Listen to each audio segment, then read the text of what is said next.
A cracked wall, a leaking roof, a floor that buckles after one storm, and we call this modern construction. But 800 years ago, with no concrete, no blueprints, no code compliance, peasants built homes that outlived them.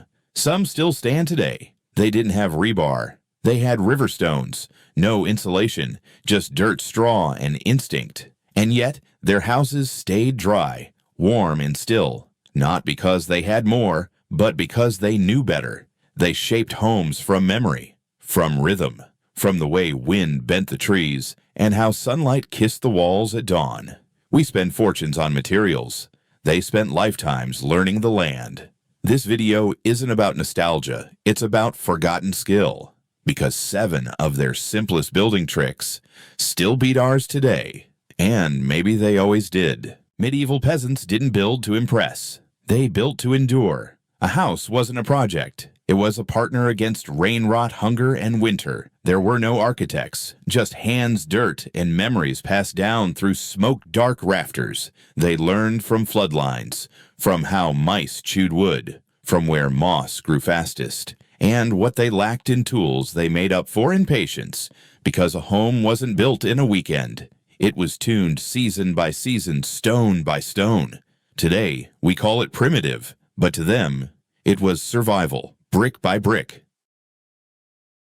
Technique 1. Rammed earth walls. They didn't pour concrete, they pounded earth, sifted soil, clay, and straw layer by layer, pressed between wooden boards until it hardened into stone. No nails, no glue, just pressure rhythm and patience. These walls didn't fight nature, they were nature, thick enough to stop summer heat, dense enough to hold winter warmth, and fire. It bounced right off. Some villages in southern France still have them. 800 years old, still standing, still warm. What modern builders call thermal mass, they simply called the way it's always been. And when cracks formed, they didn't replace. They patched with more earth, more straw, more time. Not a building, a living thing. A wall that breathes, absorbs, heals, and never asks for anything, except another handful of dirt. Technique 2. Thatch roof.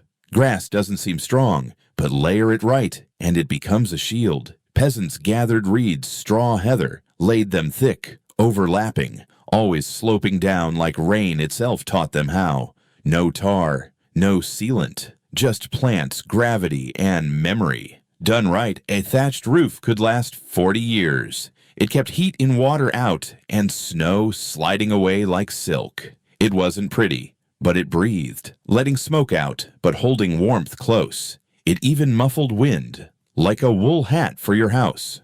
In Westow, England, archaeologists rebuilt Anglo-Saxon homes just to see, and when the storms came, the roofs held, the homes stayed dry. Modern builders laughed at first, until they stood inside and felt how silence wrapped around them. Not high tech, just high skill, and a kind of logic written in straw. Technique 3. Staddle stones. Moisture was a killer, not loud, but slow. It crept up from the ground, warped wood, rotted grain, and turned homes into tombs. So peasants lifted their floors, not with concrete, but with stone. Wide, mushroom-shaped pillars, thick base, thin neck, flat top. They raised barns, pantries, even beds. Above the damp, above the rats, above decay. The shape wasn't random. Mice can't climb upside-down domes. Rain slides off before it soaks.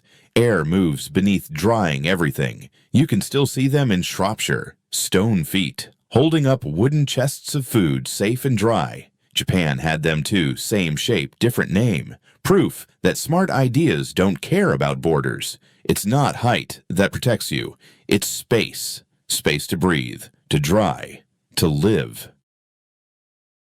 Technique 4. Timber frame joinery. They didn't build with nails or bolts. They built with trust between wood and wood. Timbers were carved to fit each other, mortise and tenon slot and peg. Pressed together by hand, locked without glue, they held firm, yet moved when needed. These frames didn't resist nature, they danced with it. When storms hit the structure, flexed and shifted, then returned to shape. Where stone cracked, timber endured. In medieval Germany, they called it Fachwerk. In Japan, Kanawatsugi. Different names, same secret to structure that could age, bend, and be repaired. You didn't tear these houses down. You opened them like a puzzle. Replace a beam, just remove the pin, and slide a new one in. Centuries later, many still stand. Quiet, breathable, alive. Not because of metal, but because of memory and the patience to cut wood that listens. Technique 5. Lime plaster. Medieval homes didn't shine. They didn't gleam or sparkle,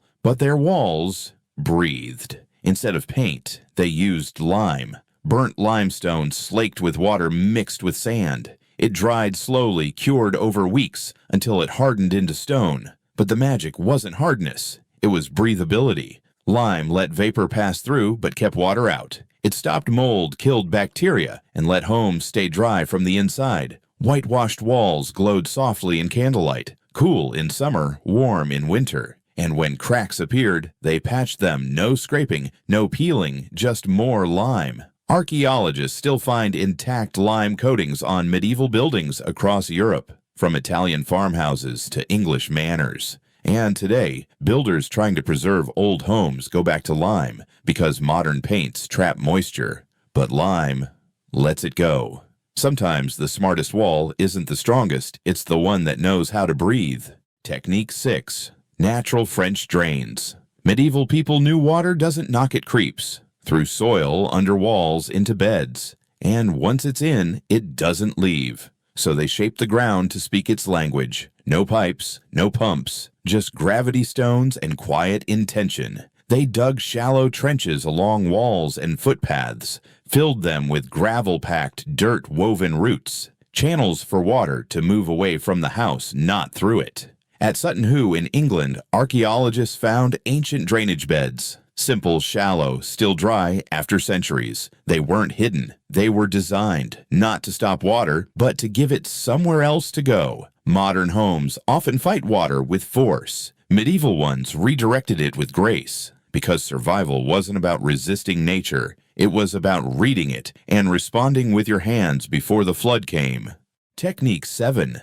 Passive solar overhangs. The sun is not kind. It burns in summer. It vanishes in winter. But medieval builders didn't curse it. They studied it. They watched how it moved not just across the sky, but across their walls, their doors, their faces. And they built accordingly. Roofs with long overhangs to block summer heat, angled just right so winter sun could still slip beneath. They didn't use math. They used memory. Stone warmed at noon and cooled by dawn. And that pattern, shaped where they sat, cooked and slept. No glass, no sensors, just a porch deep enough to cast shade and shallow enough to welcome light. Today we call it passive solar design, but to them it was just good sense. Because if you shape a home with the sun in mind, you won't need to chase warmth.